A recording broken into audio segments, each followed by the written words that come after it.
Good morning.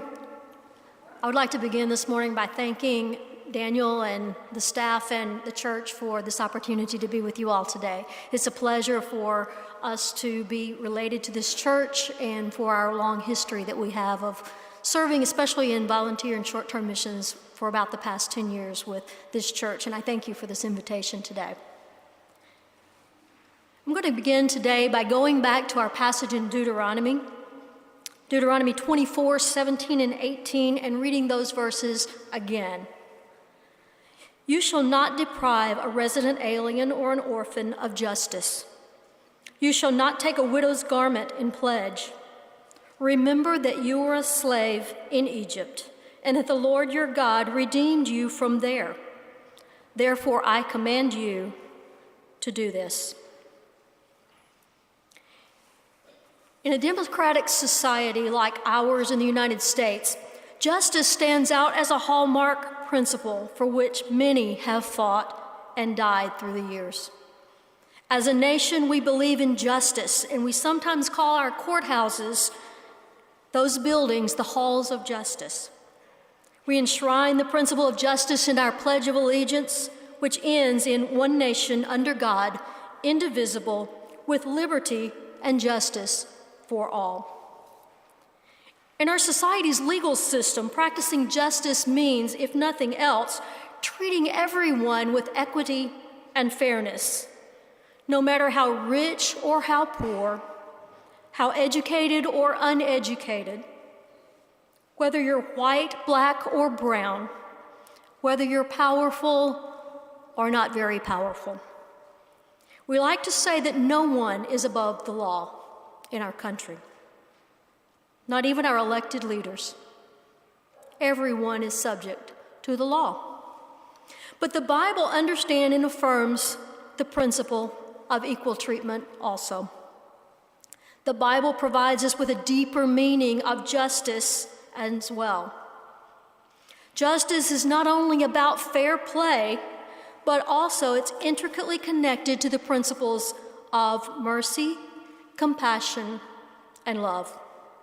According to the Bible, to be just is to be merciful, and to be merciful is also to be just. These concepts, each one is half of the other, and they're particularly found in the prophetic writings of the Old Testament. Zechariah 7, 9 through 10, we read these words.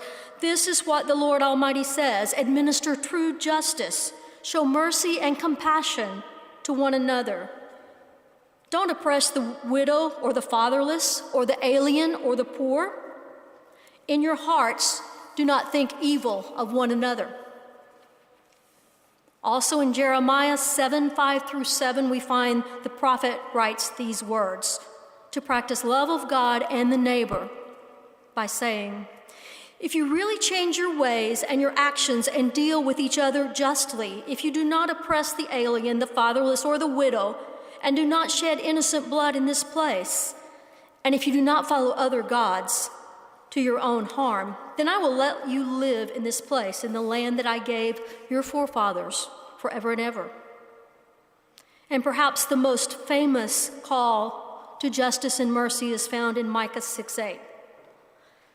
He has showed you, O man, what is good. And what does the Lord require of you?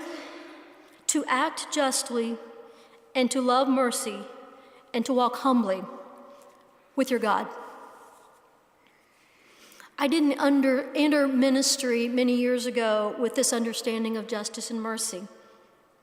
I just started out with a sense of call to mission and to do something, to help people, to make a difference in the world.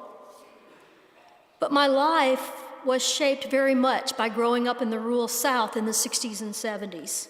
And I got a close look at issues such as racism and poverty and power and privilege. My life has been shaped by short-term missions, by the people I've come in contact through the years, and by those who have shaped me in my call through seminary. Our short-term mission experiences through this church have taken us to peoples and places in Panama where we've been able to show mercy and compassion to people who are far removed from the tall buildings and crowded streets of the cities in Panama.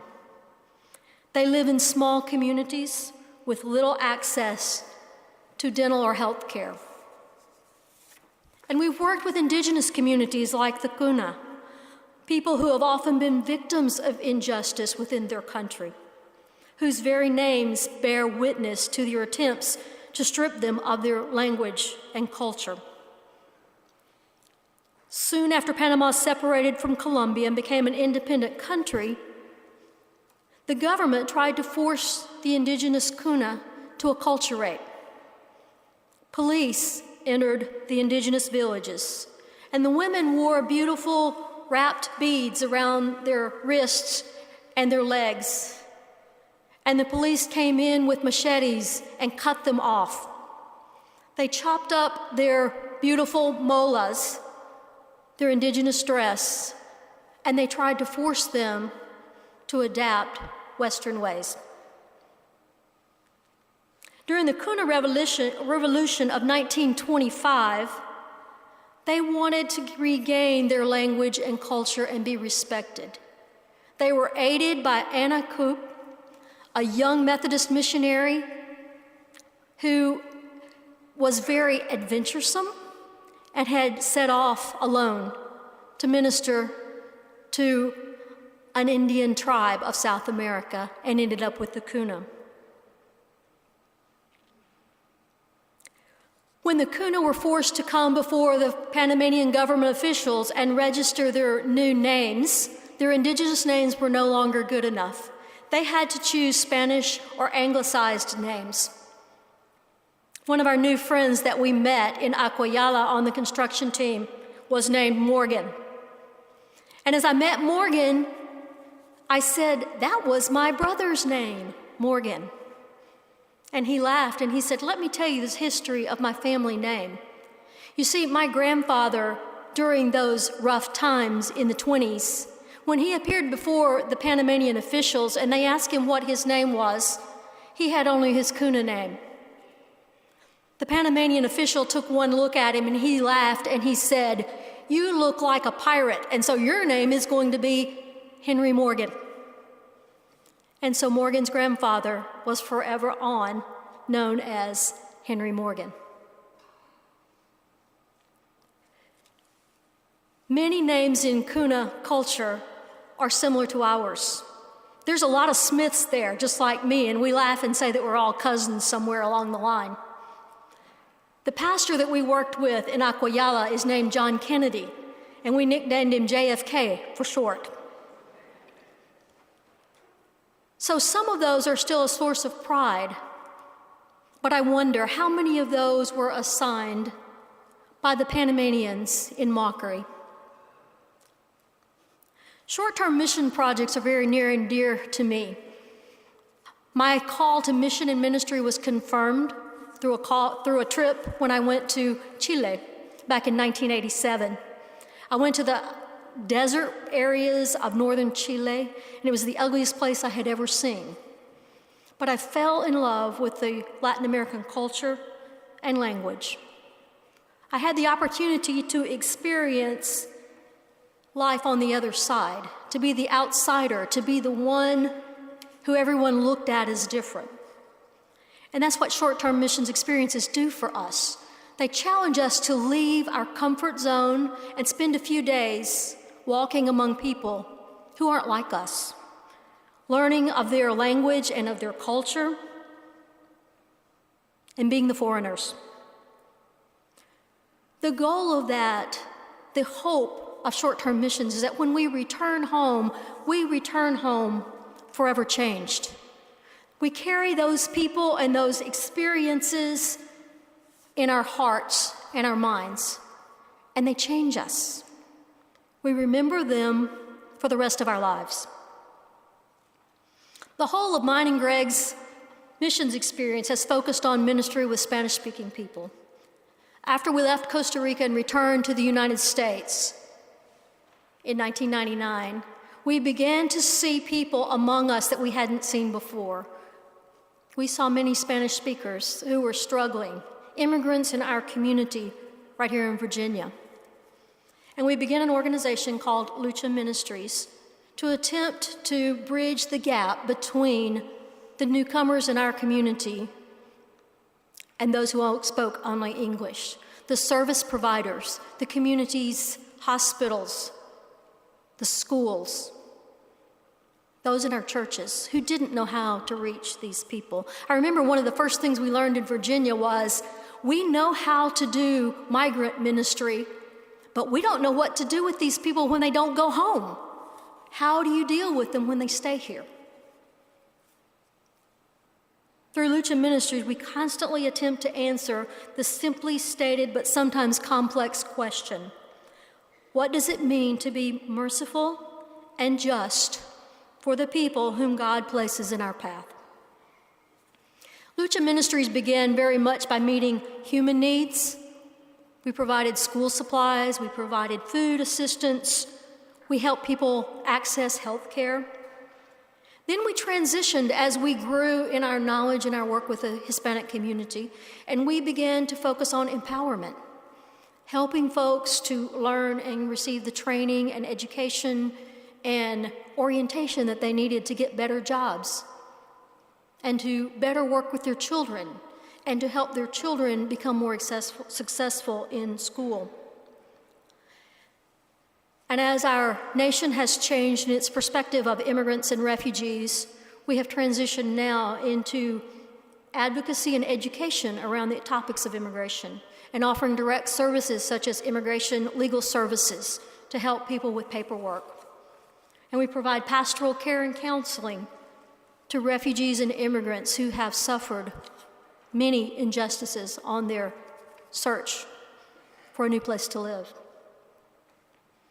This past fall, I had the opportunity to accompany an organization from California to visit detention centers for youth in Texas. I didn't go to the infamous Tornillo tent city, but I went to another shelter that was nearby. And as we went into the facility, it was filled with young kids who were seeking asylum and seeking to reunite with family members and friends who lived in the United States. They were fleeing violence, they were fleeing poverty, and they were seeking to live in safety and security. One of the kids, when we went into the facility, we were told that this facility was not like Tornillo. This was where the problem kids went. All of the kids that were there, the 90 or so kids that we met with in this facility, they were the problems. We wondered what problem meant. Our role was simply to go in and to interview the kids and to make sure that the facility was doing what it was supposed to be doing. It was operating under the law, and that Immigration and Customs and the Office of Refugee Resettlement was treating these kids fairly and as they should be, and compassionately. That meant phone calls home to their parents. That meant access to legal services. That meant good food that they liked and a safe place to stay. As we began to meet these problem kids, one kid stood out to me, and his name is Diego. Diego came in, and he was from El Salvador, and he began to tell his story. He had come to the United States, sent by his parents alone, and he was 17. He'd been in this facility for troubled kids for 3 months. He was soon to turn 18, which means that when he turned 18, he would be moved to an adult detention facility for immigrants, subject to deportation. In his home country of El Salvador, each day, Diego would walk down the street to school, and he would be accosted by the gang members. Diego, we want you as a lookout. We need you to join our gang. No. Diego, it's not an option. You will be our lookout. You will help us. No, I will not. Repeatedly, he was ganged up on, hit, beaten, thrown to the ground, kicked in the head, spit on. And finally, his parents said, "That's enough. We're going to send you to the U.S. before someone kills you." His mom had a friend in the U.S., and so she had agreed, "If you can just get Diego to me, I'll take care of him." And so Diego started his trek to the United States. By the time he got to the facility where I was, he'd been in 2 other facilities plus Tornillo, and so he was on his 4th stint in a detention facility. 9 months had passed that he was in detention. Diego was the kind of kid, when I first saw him, that I looked at him and his appearance just screamed bullying as the victim, not the bully. He stood probably a head taller than the majority of Salvadorans about his age. A big kid, kind of a goofy grin on his face, with curly hair, a sweet spirit, and a love for math and science. We might call him a nerd here. He just looked ripe for bullying. He came in and he began to tell his story. And we asked why he was at this facility and not Tornillo. What did you do? Because I was really curious about these bad kids. How did these bad kids get kicked out of the tent city and end up in this particular facility for problem kids? We learned that Diego had tried to commit suicide. "What happened, Diego? Can you tell me your story?" And he said, "I've never been away from home before. I had never spent a night away from home until I started the journey to the U.S. And now here I am, and it's been 9 months, and I miss my little brother and my little sister, who were 6 and 7. I miss my mom, I miss my dad, and I don't know the person that I'm supposed to go live with." And to make matters worse, his first sponsor, who he was supposed to go live with, his mom's friend, couldn't pass the background checks and was rejected. The second sponsor, who was a cousin, was also rejected.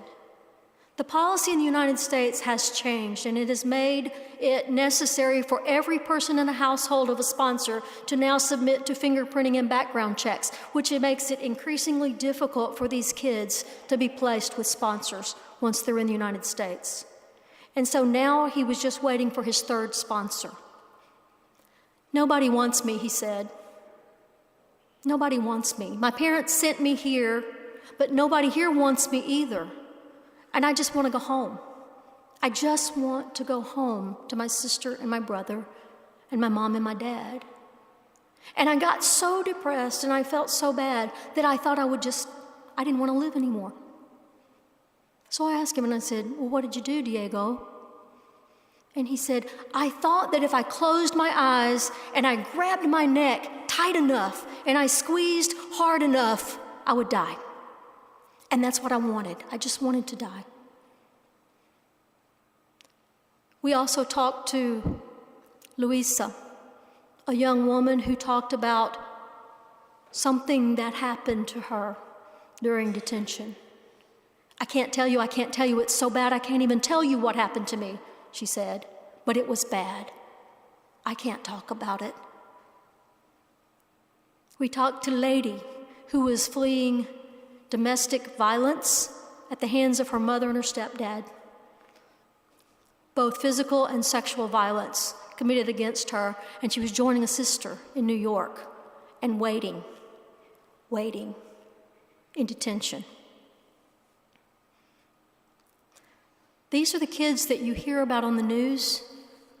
These are the ones that many try to paint as gang members or terrorists or rapists or thieves.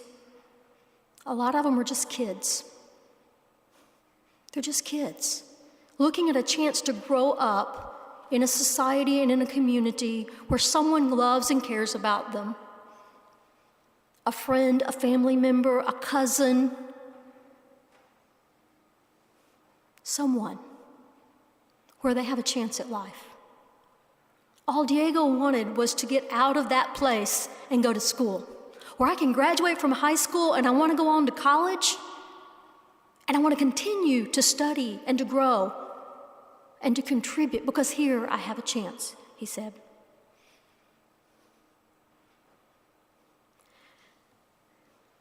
Earlier we read from Deuteronomy 24. In it, Moses spoke important words, and none was more important than the first word of verse 18, the word remember.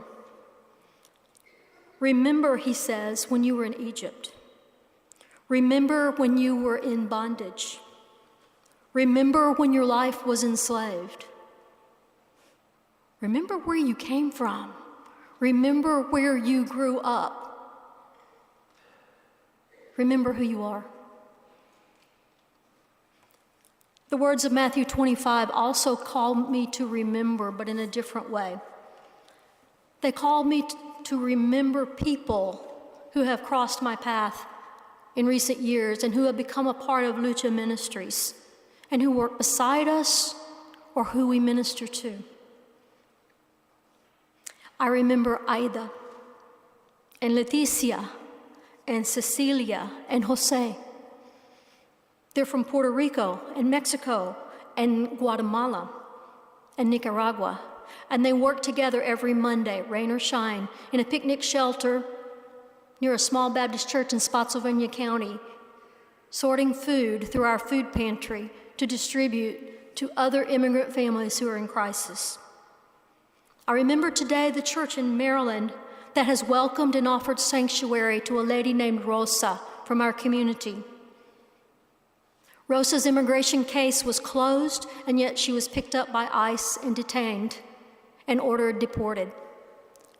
She chose to go into sanctuary so that would give her an immigration attorney time to reopen her case and plead her case, rather than packing up her 3 U.S.-born kids and moving to El Salvador. I pray for the pastor, and I remember the pastor and his wife and family who are caring for her children in Virginia while Rosa lives alone in a small room in a church in Maryland. I remember the time I spent with Renato from Mexico. He was 37 and dealing with a cancer diagnosis and placed into hospice care. He called me and he said, I need to talk about what it means to die.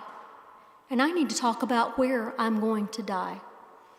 Because his 4 children were in the United States, but his mom and dad and all of his other family were in Mexico. I want to see my parents again, he said, but I don't want to leave my children. I don't want my children to see me suffer and die. How do I make it through this? I remember sitting in the jail in Williamsburg across from Wendy, sitting across the glass barrier as we touched through the glass. She's a mother with 2 U.S.-born children, and her husband and kids made the trek every Sunday to Williamsburg from Fredericksburg so that they could see their mom. She was deported to Spain for a DUI. I remember Hector, whose depression had led him to drink one night, and he was stopped in a routine traffic stop and ended up in jail. And he sobbed in shame, and he said, please don't tell my children where I am. He was held in the Rappahannock jail for 3 months because he was on an immigration detainer. God tells us today, remember. But remember God's justice and mercy that has been shown to each one of us. Remember those times in our lives when we have been the recipients. And my prayer today is that we remember that and we find ways to extend that mercy and justice to others. Help us, Lord, to reflect God's goodness and extend justice and mercy to others, especially to the most vulnerable people in our communities. This is the word of God for the people of God today. Let us pray and commit ourselves to this task. Dear God, we thank you for the people that you bring into each one of our lives. And I pray that you will help us each today to go away from here remembering a time or a moment or a person. Give us a memory and help us to show mercy and justice to those around us. Amen.